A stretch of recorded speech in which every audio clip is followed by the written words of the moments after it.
I'm Michelle King Davis, founder of Not Diets, a lifestyle solution, and co-author of Never Be Fat Again.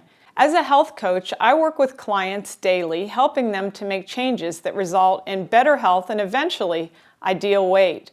I teach them to make changes in 3 basic areas of their life: nutrient-dense eating, active living, and positive mental attitude.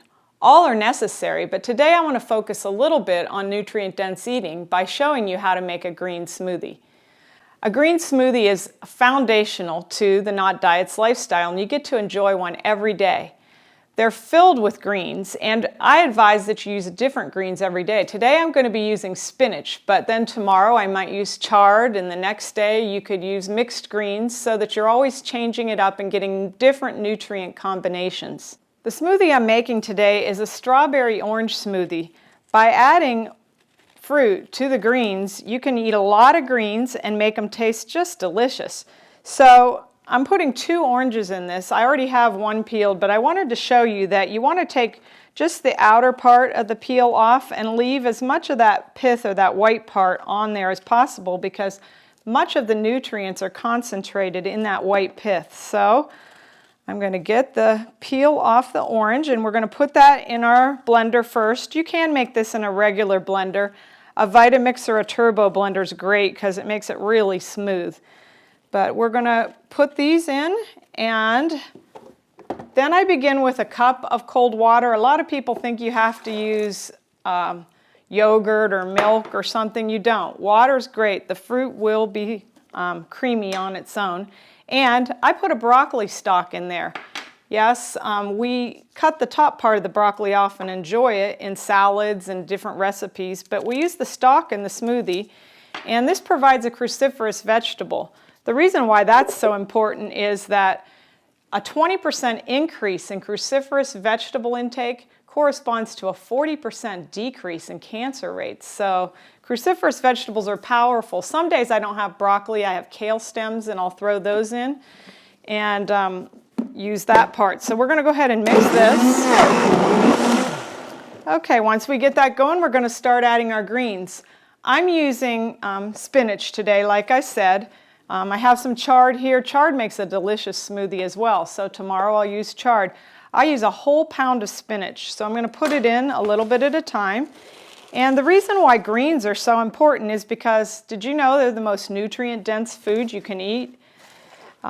They contain chlorophyll. You know, when you learned in high school biology about photosynthesis, that's the process by which the plants, the green plants, take the sun's energy and they make it into chlorophyll. When we eat the plants, we get the chlorophyll.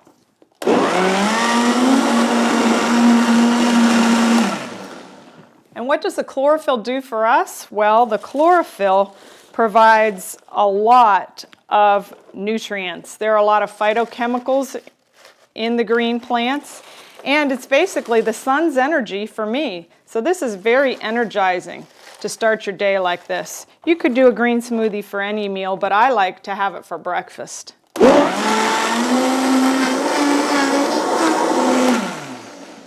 Now, by blending these greens, you can picture it as I'm pre-digesting them. So a person with digestive issues such as Crohn's disease, celiac disease, irritable bowel syndrome, who couldn't possibly ingest this many greens, can eat this.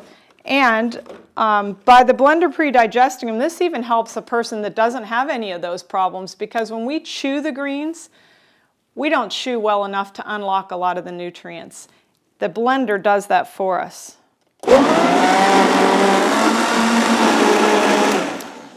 Next, I'm going to add 2 cups of berries. This is going to be 2 servings of green smoothie. So each person will get an entire cup of berries.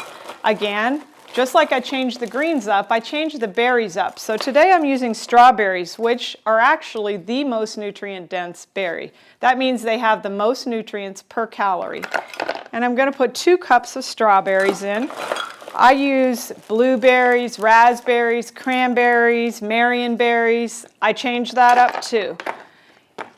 So I'm putting the 2 cups of strawberries in there, and I'm going to put a scoop of stevia. You really don't, once you're used to the green smoothies, need any additional sweetener, but for beginners, I like Cow Pure Stevia Extract Powder, and I just put a little scoop of that because it just boosts the sweetness of the smoothie. And if you have somebody who's already skeptical, it's nice to make sure it tastes good and sweet. We're going to mix the berries in. People who consume berries on a daily basis have an added cancer-fighting benefit too, because study after study shows how potent they are in fighting cancer. Then we're going to add flax seeds. Flax seeds provide a fat, which by having fat with your greens, you actually increase the intake of nutrients from the greens by about 10%. So, and flax adds an omega-3 fatty acid, which most Americans are short on. I put my flax seeds in the flaxseed grinder because if you ate the whole flax seed, it would pass through predominantly undigested. So this way we're going to break open all the goodness. I'm putting 4 tablespoons because, like I said, this is going to be 2 servings, and we want each person to get 2 tablespoons of flaxseed. So I'm going to grind those up. And this is what I've referred to as a flaxseed grinder. It's actually just a coffee grinder, a simple coffee grinder you can get at the department store. And I'm going to throw those in. And then the last thing I'm going to add is a couple of frozen bananas. You know those spotted bananas you didn't know what to do with? Well, I actually buy those up when I can get a good bargain on the spotted bananas. You peel them, break them in half, and throw them in the freezer in a bag. And once they're frozen, they provide a really creamy sweetness here and another source of different phytochemicals, minerals like potassium and others. So we're going to mix that up.